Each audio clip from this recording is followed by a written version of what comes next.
According to Google software engineer Leonid Techer, there are about 130 million different books in our world.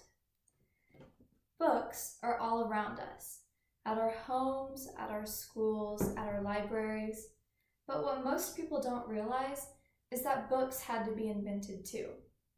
It actually took hundreds of years for books to become the way they are today.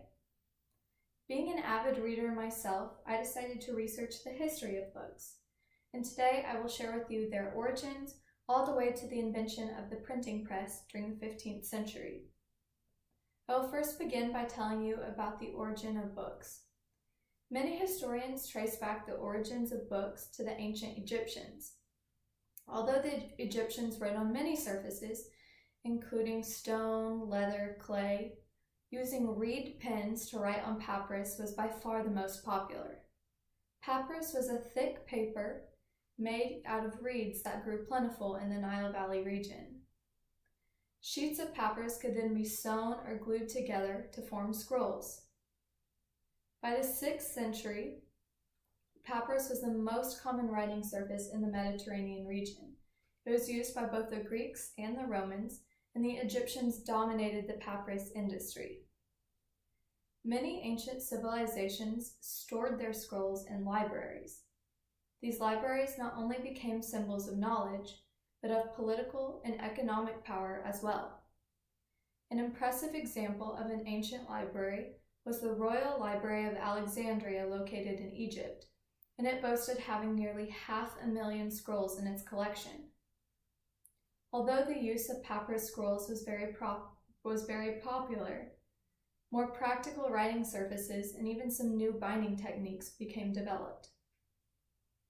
Between the 2nd and 4th century, the Romans started sewing sheets of parchment together, binding them with wooden covers.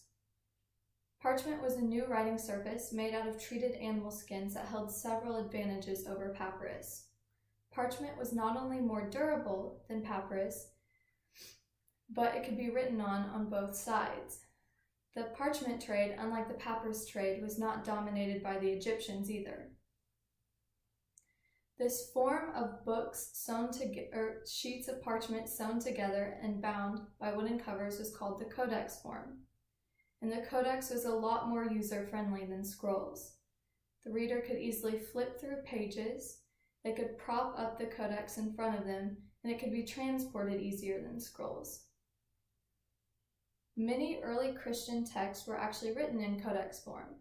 So as the spread of Christianity occurred, the spread of the use of the codex form occurred as well. During medieval Europe, scribes laboriously copied texts by hand. Monks played a huge role in this, copying, decorating, and storing both religious and secular texts. Many monks would add decorations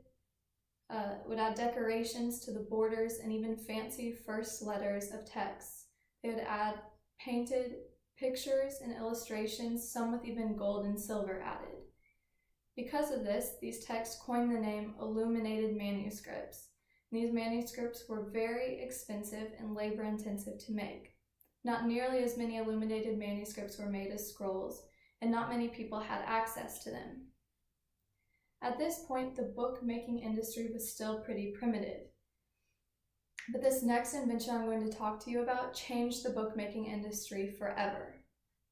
In 1448, Johannes Gutenberg, a man from Germany, invented the first mechanical, movable type printing press. His machine used individual metal letters and punctuation that could be rearranged to form different words and sentences. Gutenberg's invention made books standardized, plentiful, and less costly.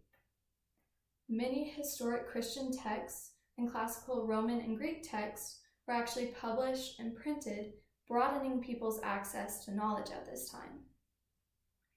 Gutenberg's industry truly changed the world forever, and Gutenberg was named as the top 10 greatest people of the millennium by Time magazine and the top 100 most influential people of the millennium by A&E. In conclusion, books took hundreds of years to become the way they are today, and and it's important to realize and understand the contributions of those who allow us to have millions of books today, books that help us gain knowledge and help change us as a people. So I challenge you that when you see a book, don't just see it as homework or boring sheets of bound paper. See it as a life-changing treasure that took centuries to perfect.